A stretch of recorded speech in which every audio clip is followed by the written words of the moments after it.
Yep, when I saw this guy on the list, I could barely believe either. Green Nunchuck Bond, I don't remember the last time I used this guy. This is an odd, yet very intriguing composition of units here. I've seen a lot of people use SR Galfer. I'm surprised he's so cheap because I've seen a lot of teams with SR Galfer for the past few days. And I mean, listen, all the good back units are expensive. You want to see how much the Nasha costs? Oh, actually 1900, not too bad. Probably, no, as less and less people are able to use the units, they become cheaper, right? But in any case, the good back units are expensive. So SR Galfer's passive, doing something, it's more than enough. Which also, if you forgot what SR Galfer does, I don't blame you. Let's do some of this. You know what? Straight away. Let's go with an attack. He decreases defense-related stats of our enemies by 15%, so he's kind of like a pseudo Ludocio. But, you know, no restrictions there. Green Bond is an outrageous one. I don't know why and how, but I'm all in for it. The Liz, it's interesting because you never really see her outside of a goddess composition because, I mean, her passive technically works with Sins, but the Sin team does not accommodate for her. That's the issue, right? Like, as much as it works, her passive works, like Bond's passive, for example, not this one, of course. Festival Bond doesn't, so I do hope if they have plans of a Festival Bond in the near future, because, you know, we're going through the, not Festival, sorry, LR Bond. If they have plans for an LR Bond in the near future, because we're going through the LRs and it seems that the theme is clearly Sins so far, right? You can argue for Elizabeth not being a Sin, but I don't know, the way that I see it, this game does consider her a Sin, in a way. You know, when you look at all the festivals we've got until not even that long ago, it was only Sins and Elizabeth, right? It was like, she's part of the main cast, is what I'm trying to say. But in any case, Bond, King, Galfer, you know, they're missing the LRs. And I would not be opposed to this Bond being the one that gets the LR. That's for sure. Alright, so here's the deal here, right? We're gonna ult this DN? Tarmionic. We're gonna ult her. I'm not entirely certain how much damage this ult does, but whatever. Oh, it did not the worst thing ever. This is another team that's being used currently. This DN Ragnarok sort of team. You have Ragnarok DN, Scotty, and Freya. You actually managed to use not only DN's passive, but also her relic. That's pretty good. Because, you know, not even that many days ago, we were using the other DN, because that one was actually very cheap. Because her relic actually worked, right? Even if her passive didn't, she had a relic that worked. You know, if you're able to use this DN, you get a relic and a passive that work. Look at that! Bro, the wind screen! I haven't seen this in years! What is bro cooking? This is not Excalibur Arthur. Alright. Do I want to actually go for like a big Bond combo? I might. Let's go for this Elione for the time being, because he's probably going to taunt here. Elione's not here for no reason, alright? Bro, he got a taunt card. Now, the damage reduction on that taunt card is gonna do much. I don't think so. But he has a taunt. And that is ultimately what matters.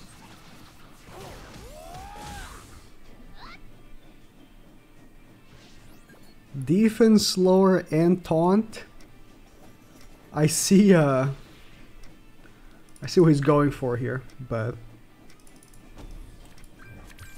come on, give me another snatch next turn. I don't want to win with the Liz ult. I actually kind of want to win with the Bond combo. You know, big snatch, big attack. Oh, okay. Problem is, he got an ultimate. And what? Holy!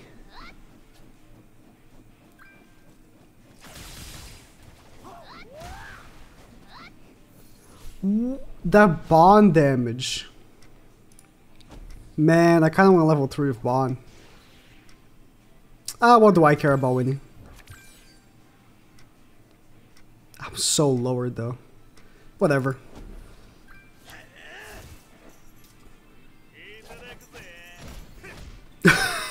I knew it was gonna be bad. But you know, I snatched him and he got Tarmiel Link disabled. I think I'm fine. The crits though. Okay. For a second I just caught myself saying, oh, he crits. Not remembering that for one, Diane's targeted, so she's gonna guarantee to be crit. And for two, how much crit resistance does this Bond even have?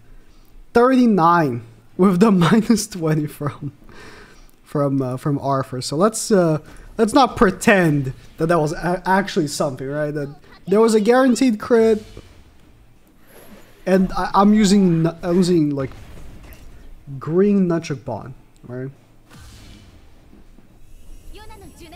Any unit here would have crit. This is a team, that's for sure. I'm not a big fan of the corrosion.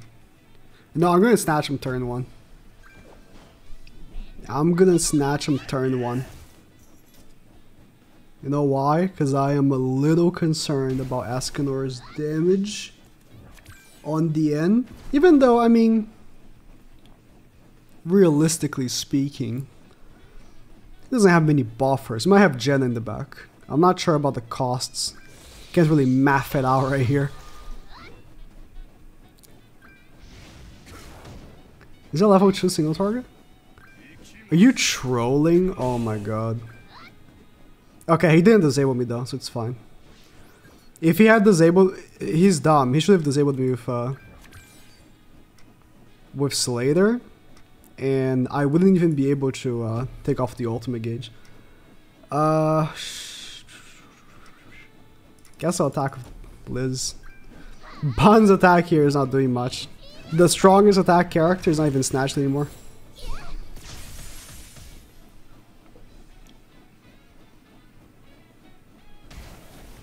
Yeah, these corrosions are a lot less scary than when you get corrosed by hell. That's the it's a big difference.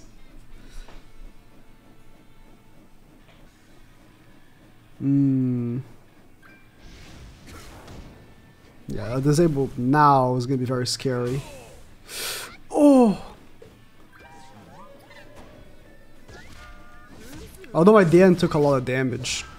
Like, he's gonna disable my skill, which would be to do more damage with stance. I don't even have a stance. I can't really stance right now. But he is not going to be doing anything on the fact that... But what's Liz looking like? 4 out of 5? Oh my god. Okay, I'm gonna actually do this.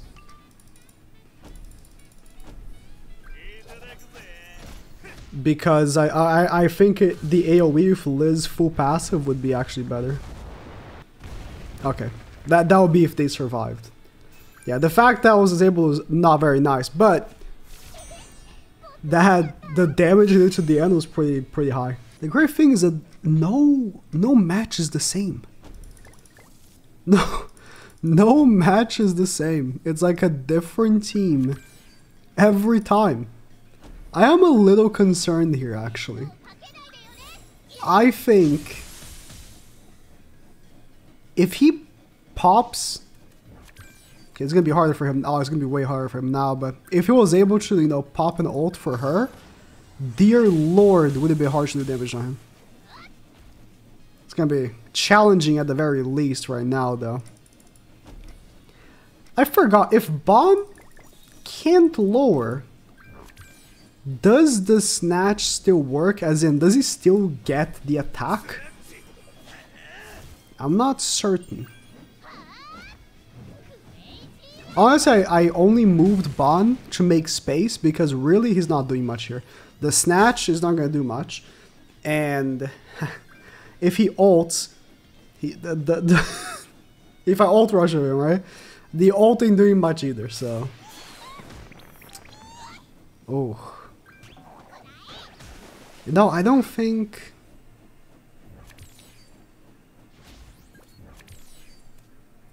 I don't know if I'm gonna ult with the end here though. I think I might just do this. It's like, I think I should just believe in hopefully getting another. Yeah, I don't think he's getting the attack. He is being attack lowered by Liz. Bro, this is such a tanky team. Jesus. What an annoying team. I think I need Liz ult. I think I'm gonna need Liz and the N ult, if I'm being honest. Bro, that's so annoying. That's what I'm saying. Like, this is such an annoying team. Am I concerned about the Liz ult though? I'm not sure. So Bond hasn't taken any damage in a while. Do I get the attack? Let's find out. Although I'm not sure. If I get 30% of Miles' attack here, this might do some damage. I also swapped to Jericho in case I get an ult for him. Yo, Bond clearing the Mael off the field. Let's go. I believe actually it does. Even if he doesn't lower them, he still gets the attack. I guess I should have checked. That would have been smart. If he doesn't cleanse here, I'll take a look. But I'm pretty sure he will. He can also take off my ult gauge. Again, I don't think I'm concerned about the Liz ult. If I'm being honest, yeah, he just cleanses. But she does have 2 buffs. Oh, he removed. He got a stun. What a bastard! What a little bastard! He just came to the field and got a stun for free. This ult doesn't do any damage, but like I just said, you know, it's gonna be super annoying to deal with. Alright, she got the passive. This should do a lot of damage. Oh yeah, okay. She got the passive. This AoE with max ult gauge. Bro, okay, Bond. Bond is lowering their HP. Okay, this guy quit before I could actually, like, show his team. I cannot believe he can run this.